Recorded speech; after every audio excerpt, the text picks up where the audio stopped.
Hello everyone, welcome back to my channel.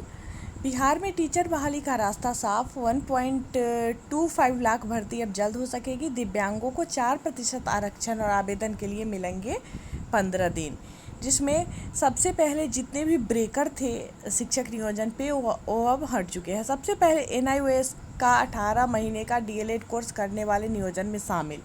इसके बाद प्राथमिक कक्षाओं के लिए DLED की वरीयता देने का ऐलान। CTET दिसंबर 2019 पास अभ्यर्थी को हाईकोर्ट ने लौटाया। नेशनल ब्लाइंड फेडरेशन के आरक्षण का मामला भी सलटा। मतलब ये सारे ब्रेकर थे शिक्षक नियोजन में जो अब हट चुके हैं, सब पे फैसला आ चुका है। छठे चरण के शिक्षक बहाली का रास्ता साफ हो गया है। सरकार ने गुरुवार को नेशनल फेडरेशन ऑफ ब्लाइंड की शर्त को मान लिया। सहमति पत्र सरकार ने पटना हाईकोर्ट को भी सबमिट कर दिया है। इसके साथ ही अब बहाली पर लगी रोक को हटा लिया गया है। आपको बता दें कि बिहार सरकार ने 1.25 लाख प्राथमिक और हाई स्कूल शिक्षकों की बहाली जून 2019 में निकाली थी, लेकिन कोर्ट के पचड़े में अब तक पूरी नहीं हो पाई। अब अगर नया केस नहीं हुआ तो बहाली जल्दी पूरी हो सकती है। फेडरेशन की क्या थी शर्तें जिस पर बनी सहमति? सबसे पहले इसको देख लेते हैं कि फेडरेशन की क्या मांगे थी जो उसको मिल चुकी है। नेशनल फेडरेशन ऑफ ब्लाइंड के जनरल सेक्रेटरी और वकील SK रुंगटा ने भास्कर को बताया कि फेडरेशन ने पिछली सुनवाई के समय कोर्ट में कहा था कि जब दिव्यांगों के लिए सही तरीके से वैकेंसी ही नहीं निकाली गई तो इसमें दिव्यांग अभ्यर्थी अप्लाई भी नहीं कर सकते। इसलिए 15 दिनों के अंदर फिर से नोटिफाई करके दिव्यांगों से आवेदन मांग लिए जाए। 15 दिन के बाद मेरिट तैयार कर ली जाए और इसी वैकेंसी के जरिए बहाली प्रक्रिया पूरी कर ली जाए। फेडरेशन की इस मांग पर पिछली बार की सुनवाई के समय सरकार तैयार नहीं हुई थी। सरकार का कहना था कि दिव्यांगों की 4% सीटें छोड़कर बाकी पर नियोजन प्रक्रिया चलाने की हरी झंडी दी जाए। तो गवर्नमेंट पहले चाहती थी कि 4% जो सीट है विकलांगों के लिए, दिव्यांगों के लिए, उनको छोड़ के नियोजन की प्रक्रिया को आगे बढ़ने दिया जाए, लेकिन फेडरेशन इस पर तैयार नहीं था और इसलिए कोर्ट ने 3 जून को सुनवाई की तारीख निर्धारित की थी। लेकिन 3 जून को सरकार ने फेडरेशन की राय मान ली और कोर्ट में बहस की कोई ज़रूरत ही नहीं पड़ी। ठीक है, वैकेंसी नोटिफाई करेगी सरकार।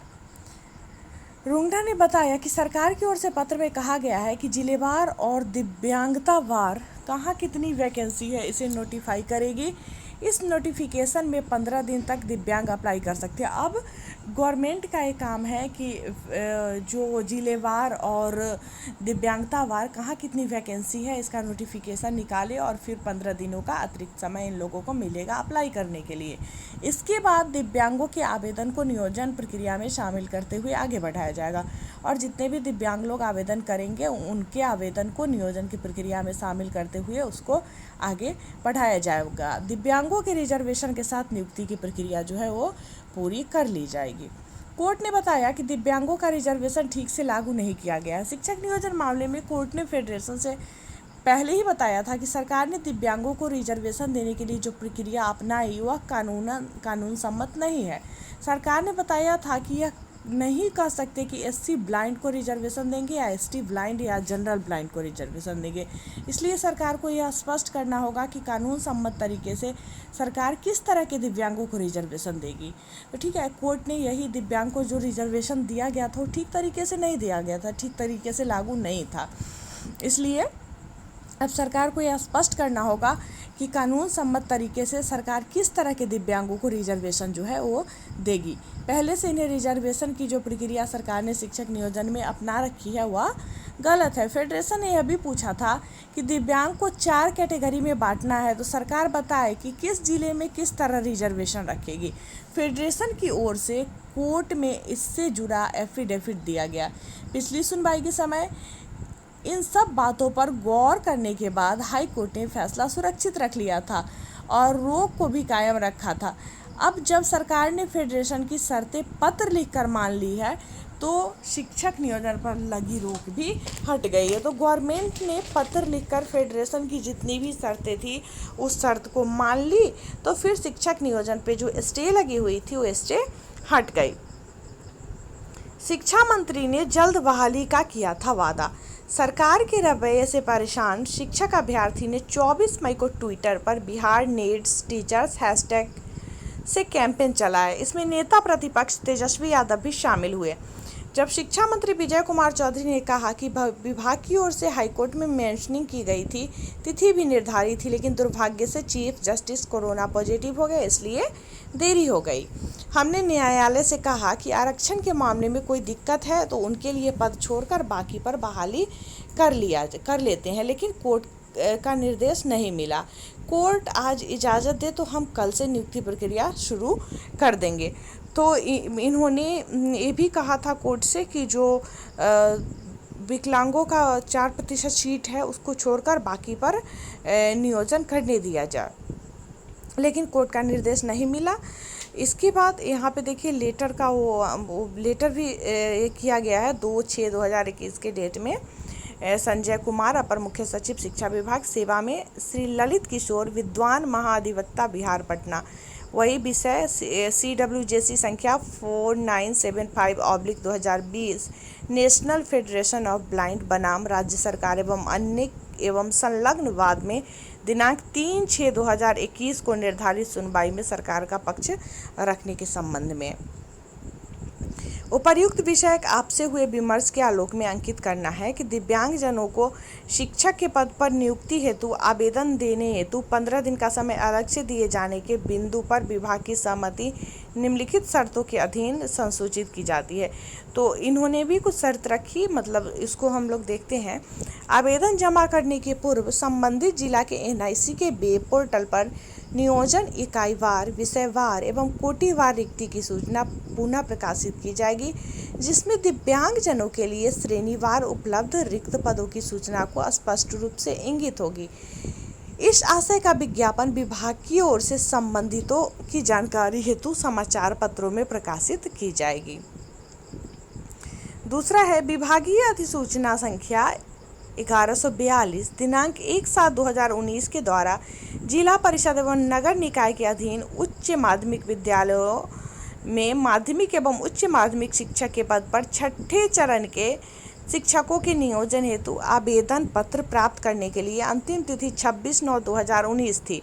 इस तिथि तक नियुक्ति हेतु आवश्यक अर्हता जिन दिव्यांगजनों द्वारा धारित हो उन्हें ही यह अवसर दिया जाएगा। मतलब इस पे पहले भी चर्चा हो चुका है पहले के वीडियो में कि 26/9/2019 जो था आवेदन पत्र जमा करने का अंतिम तिथि था। तो उस समय तक जिन्होंने अर्हता पूरी कर ली है, जिस दिव्यांगजनों ने, उन्हीं को इसमें अवसर दिया जाएगा। इस प्रकार प्राथमिक एवं मध्य विद्यालय के संदर्भ में विभागीय अधिसूचना संख्या 864 दिनांक 5/7/2019 के द्वारा विभिन्न ग्राम पंचायत, पंचायत समितियों एवं नगर निकाय के अधीन प्राथमिक विद्यालय एवं मध्य विद्यालय में शिक्षक के पद पर नियोजन हेतु आवश्यक दिशा निर्देश निर्गत किए गए। इस अधिसूचना के क्रम में विभागीय अधिसूचना संख्या 1563 दिनांक 22/11/2019 के अंतर्गत आवेदन पत्र प्राप्त करने की अंतिम तिथि 23/11/2019 थी।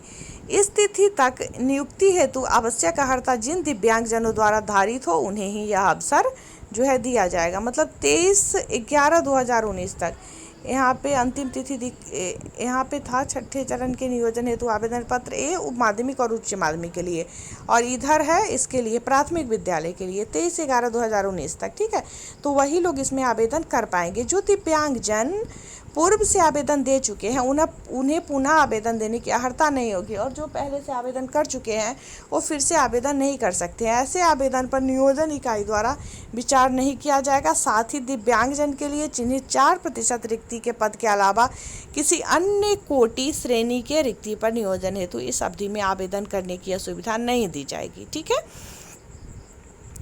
मतलब कोई और कोटि का या श्रेणी का लोग इसमें आवेदन नहीं कर सकता है। ठीक है, इस क्रम में माननीय न्यायालय से यह भी अनुरोध करना समीचीन होगा कि उक्त विभागीय अधिसूचना संख्या 1142 दिनांक 1/7/2019 एवं अधिसूचना संख्या 864 दिनांक 5/7/2019 के द्वारा शिक्षक के पद पर नियुक्ति हेतु की जा रही कार्रवाई के संबंध में अन्य कोई वाद सिर्फ माननीय उच्च न्यायालय के मुख्य न्यायाधीश के खंडपीठ में सुनवाई हेतु सूचीबद्ध किया जाएगा, ताकि नियोजन की कार्रवाई को पूर्ण करने में सुविधा हो। संजय कुमार अपर मुख्य सचिव का ये था लेटर, जो श्री ललित किशोर महान अधिवक्ता बिहार पटना के नाम से था। शिक्षक संघ ने जो निर्णय आया है उसका स्वागत किया है। टीईटी एसटीईटी उत्तर नियोजित शिक्षक संघ जो है गोपगुट, इन्होंने इस निर्णय का स्वागत किया है। प्रदेश प्रवक्ता अश्विनी पांडे ने कहा कि शिक्षा मंत्री को अपने दिए गए बयान पर कायम रहते हुए बहाली प्रक्रिया को जल्द से जल्द पूर्ण करना चाहिए। अभ्यर्थियों को अब और इंतज़ार ना कराया जाए। ठीक है, उम्मीद है कि इतने अच्छे तरीके से इसमें बताया गया है कि सब कुछ समझ में आ गया होगा। अगर कोई डाउट हो तो आप कमेंट में पूछ सकते हैं। मैं मिलती हूँ फिर आप लोगों से नेक्स्ट वीडियो में। जो भी लोग चैनल पर नए हैं या पहली बार वीडियो को देख रहे हैं तो चैनल को सब्सक्राइब करके बेल आइकन को ज़रूर दबा लीजिएगा, ताकि जब भी नया वीडियो आएगा नोटिफिकेशन सबसे पहले आपको मिलेगा। वीडियो पसंद आया तो लाइक करें और हमारे साथ बने रहे वीडियो देखने के लिए। बहुत बहुत धन्यवाद।